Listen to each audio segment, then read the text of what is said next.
Episode 8 की शुरुआत वही से होता है जहाँ पर कि एपिसोड 7 खत्म हुआ था। हम ऋषि को देख पाते हैं जो कि अपना भेष बदलकर बाकी सेनाओं के साथ ट्रेनिंग कर रही थी। जिसके बाद हमें एक पास्ट के सीन को दिखाया जाता है जहाँ पर कि ऋषि थियोडर से एक करवाने के लिए रिक्वेस्ट कर रही थी कि इस काम में थियोडर उसकी मदद करे। थियोडर बोलता है आप अपने लिए एक पर्सनल ट्रेनर क्यों नहीं रख देते, और मुझे नहीं लगता कि ये एक सही भी तरीका होगा। ऋषि बोलती है लेकिन तुमने तो मुझे एक चिट्ठी भी लिखा था कि तुम मेरी मदद करोगे। ये सुनने के बाद तो थियोडर थोड़ा शर्मा जाता है और वो बोलता है हाँ लिखा तो, लेकिन आप अभी क्या बोल रही है ये तो मुझे बिल्कुल भी समझ में नहीं आ रहा है। लेकिन अचानक से थियोडर कुछ रियलाइज करता है और फिर बोलता है ठीक है मैं तुम्हारी मदद करूंगा। ऋषि बोलती है थोड़ी देर पहले तो आप मना कर रहे थे लेकिन अब अभी को क्या हुआ। थियोडर बोलता है क्योंकि मैं अपने भाई को चौंकाना चाहता हूँ, आपको ऐसे देखकर तो मेरा भाई चौंक जाएगा। ऋषि बोलती है आप ये क्या बोल रहे हो, मैं आर्नोल्ड समा को चौंकाने के लिए ये नहीं कर रहा हूँ। थियोडर बोलता है खैर छोड़ो, मैं तो बस अपने भाई का रिएक्शन देखना चाहता हूँ। और फिर से हम प्रेजेंट में आ जाते हैं जहाँ पर कि उनका ट्रेनिंग खत्म होता है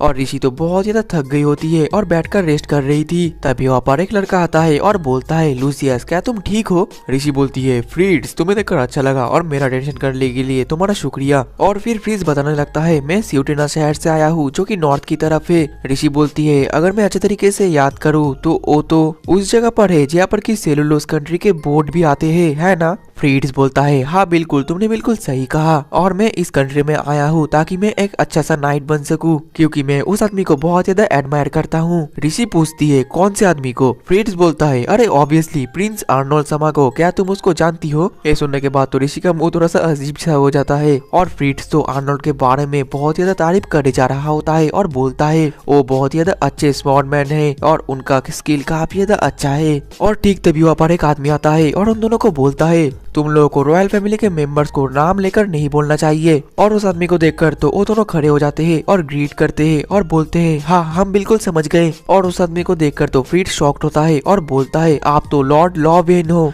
और ये सुनने के बाद ऋषि थोड़ा सा शॉक्ड होती है और अपने मन में बोलती है क्या लॉर्ड लॉविन, ये तो नॉर्थ में रहते हैं और एक बहुत ही ज्यादा फेथफुल ट्रेनर है, लेकिन आज से 3 साल पहले ये आर्नोल्ड का ग्रेट सीनर बन जाएगा। वहीं पर लॉविन तो बस ऋषि को ही देखे जा रहा होता है। ये देखकर ऋषि घबरा जाती है और अपने मन में बोलती है कहीं इसको पता तो नहीं चल गया कि मैं एक लड़की हूँ। तभी लॉविन बोलती है क्या तुम्हें चिकन पसंद है। ऋषि हाँ बोलती है। लॉविन बोलती है तो तुम्हें ज्यादा से चिकन खाना चाहिए क्योंकि बाकी लड़कों से तुम्हारी बॉडी काफी ज्यादा कमजोर और दुबली पतली है। ऋषि बोलती है कि हाँ मैं बिल्कुल समझ गया। लॉविन बोलता है तो कल से मैं भी तुम लोगों को इंस्ट्रक्शन दूंगा। और ये बोलने के बाद लॉविन वहाँ से चला जाता है। देन अगले सीन में ऋषि बहुत ही छुपते छुपते एक स्टोर रूम में आती है और उसके अंदर अपने कपड़े को मेट के तौर पर चेंज करके बाहर निकलती है। जिसके बाद और रस्सी से ऊपर चढ़ती है और फिर अपने कमरे में जाकर असली कपड़े पहनकर नीचे आती है। और वो जैसे ही नीचे आती है तो वहाँ पर तो आर्नोल्ड और ओलिवर भी आ जाते हैं। जिसके बाद तो आर्नोल्ड ऋषि के पास आता है और फिर बहुत ही ज्यादा क्लोज आकर उसके कान में धीरे से बोलता है कल 2 बजे गेट के पास आ जाना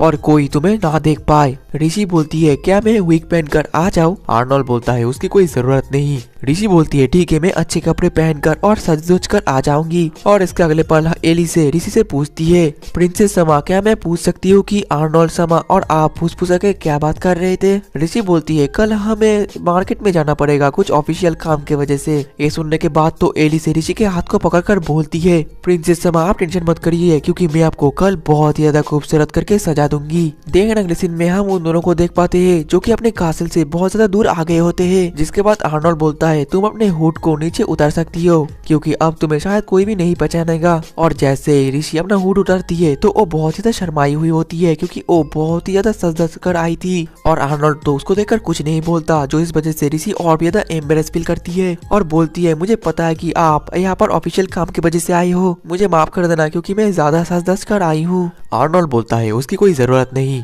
तुम आज जो भी पहनकर आई हो ये तुम पर अच्छा लग रहा है और मुझे पता है कि ये सब कुछ तुम्हारे मेड ने करा है तो लगता है मुझे उसको भी धन्यवाद करना चाहिए। जिसके बाद वो दोनों चलते चलते मार्केट में पहुंच जाते हैं जहाँ पर आकर ऋषि काफी ज्यादा खुश हो जाती है।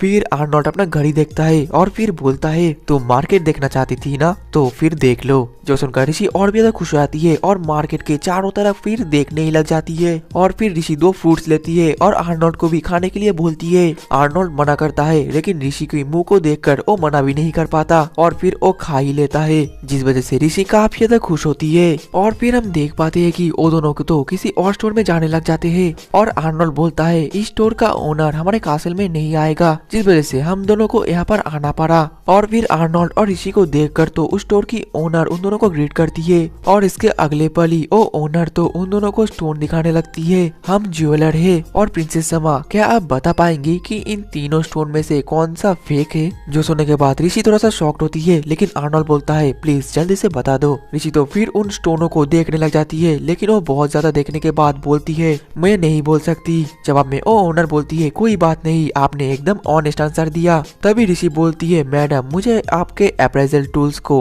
ये बोरो करना है। जिसके बाद तो ऋषि उन स्टोनों को अप्रेजल टूल्स की मदद से बहुत ही बारीकी से देखने लग जाती है और फिर बोलती है ये तीनों के तीनों स्टोन ही काउंटर फेटी से। जो सुनकर वो ओनर शॉक्ड होती है और बोलती है मुझे माफ कर देना क्योंकि मैंने आपको अंडर एस्टिमेट कर दिया था। वहीं पर ये सब कुछ देखकर तो आर्नोल्ड मजे ले रहा था। और फिर ओनर बोलती है प्रिंसेस समा, मैं हमारे स्टोर की और भी सारी चीजें आपको दिखाना चाहती हूँ। तभी आर्नोल्ड बोलता है इसको जो भी पसंद आए सब कुछ दिखा दो। ओनर जवाब में हाँ बोलती है। ऋषि तो बहुत ज्यादा कंफ्यूज होती है और आर्नोल्ड से पूछती है लेकिन ये सब कुछ किस लिए? जिसमें आर्नोल्ड बोलता है मैं सिर्फ चाहता हूँ कि तुम मुझसे बोलो कि तुम्हें रिंग की जरूरत है। ऋषि तो शॉक होती है और बोलती है क्या एक रिंग? तभी ओनर बताने लगती है कि आर्नोल्ड समा एक रिंग की तलाश कर रहे हैं जो कि मैरिज सेरेमनी में वो अपने बीवी को दे सके और मैं जाकर उसी की बंदोबस्त करती हूँ। और इसके अगले पल ही ओनर ऋषि को बहुत सारे रिंग्स के मेटल्स दिखाने लग जाती है। वहीं पर ऋषि तो इतने सारे स्टोन्स को देखकर सिलेक्ट नहीं कर पा रही होती है कि आखिरकार उसको कौन सा स्टोन पसंद है।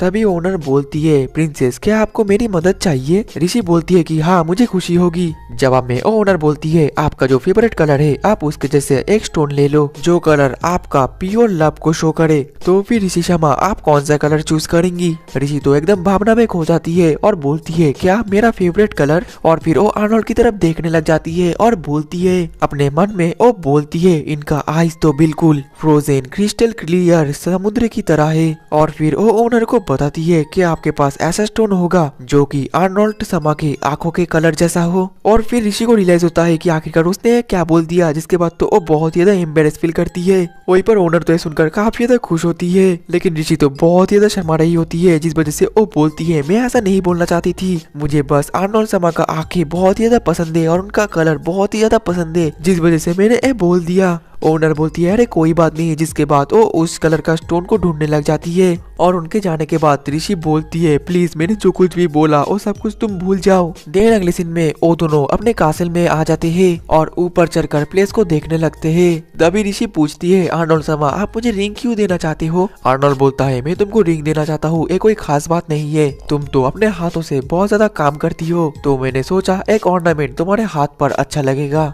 ये सुनने के बाद तो ऋषि बहुत ज्यादा ब्लश करने लगती है और बोलती है ठीक है जब वो रिंग कंप्लीट होगा तो सबसे पहले मैं आपको वो दिखाऊंगी। जवाब में आर्नोल्ड हाँ बोलता है। जिसके बाद ऋषि पूछती है सुना है कि लॉर्ड लॉ भी यहाँ पर आया है, वो किसका गेस्ट है आर्नोल्ड समा? आर्नोल्ड बोलता है मैंने उसको बुलाया है क्योंकि वो एकदम परफेक्ट है जो कि हमारे नाइट कैंडिडेट्स को ट्रेनिंग दे पाएगा। लेकिन हाइनेस आप यहाँ पर किसके लिए वेट कर रहे हो? आर्नोल्ड बोलता है तुम्हें क्यों लगा कि मैं यहाँ पर किसी के लिए वेट कर रहा हूँ? ऋषि बोलती है जब हम सुबह मार्केट में गए थे तब आप घड़ी को देख रहे थे, ऐसा लगा कि आप टाइम देख रहे हो, लेकिन उसके बाद से आपने एक बार भी घड़ी नहीं चेक करा, मतलब कि आप अभी यहाँ पर किसी का आने का इंतजार कर रहे हो जो कि इस रास्ते पर आएगा, जिस वजह से आप ऊपर रहकर देख रहे हो। जवाब में आर्नोल्ड बोलता है कुछ दिन पहले मुझे एक रॉयल फैमिली से एक लेटर मिला था और उस लेटर में लिखा था कि वो हम मेरे शादी में नहीं आ पाएगा, लेकिन वो मुझे सबसे पहले कांग्रेचुलेशन करना चाहता है। और ठीक तभी उनके कासल में दूसरे कंट्री का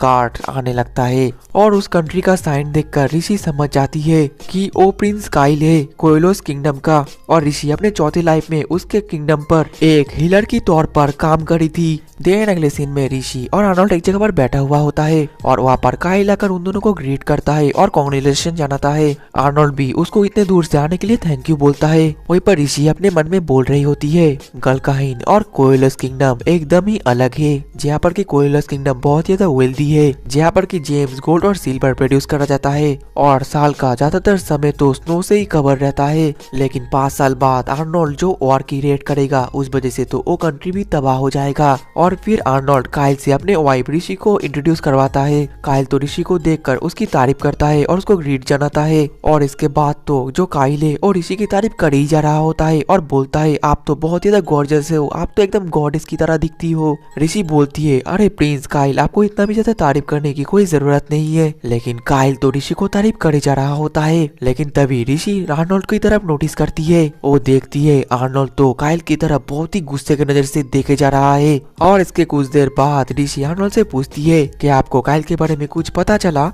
आर्नोल्ड बोलता है कि नहीं, कुछ खास नहीं। ऋषि बोलती है तो फिर आप काइल के ऊपर ऐसे गुस्से की नजर से क्यों देख रहे थे। आर्नोल्ड बोलता है ये सब कुछ छोड़ो, मैंने सुना है कि काइल अपने साथ कुछ स्कॉलर को भी लाया है और मुझे उनका ख्याल का अरेंजमेंट करना पड़ेगा। जो सुनकर ऋषि बोलती है ये तो बहुत ही ज्यादा अच्छी बात है, तो फिर मैं काइल को कुछ मेडिसिन दूंगी क्योंकि मैंने सुना है कि उनका बॉडी काफी ज्यादा वीक है। आर्नोल्ड तो कुछ नहीं बोलता, बस उसको देखे जा रहा होता है। ऋषि बोलती है मैं कोई मजाक नहीं कर रही हूँ। आर्नोल्ड बोलता है ए तुम बोल रही हो तो ये मजाक नहीं हो सकता, मुझे पता है। और ऋषि तुम्हें कल रेडी रहना पड़ेगा क्योंकि कल काइल के साथ साथ लॉबिन भी यहाँ पर आएगा, क्योंकि काइल के ऊपर लॉबिन भी नजर रखेगा। वहीं पर लॉबिन का नाम सुनकर तो ऋषि बहुत ज्यादा घबरा जाती है और अपने मन में बोलती है अगर लॉबिन यहाँ पर आया तो वो तो मुझे पहचान जाएगा। और ये सोचकर तो ऋषि काफी ज्यादा परेशान हो रही होती है। और इसी के साथ ही हमारा एपिसोड 8 भी खत्म हो जाता है। तो दोस्तों मिलते हैं नेक्स्ट एपिसोड में, तब तक के लिए टाटा बाय बाय और सायोनारा।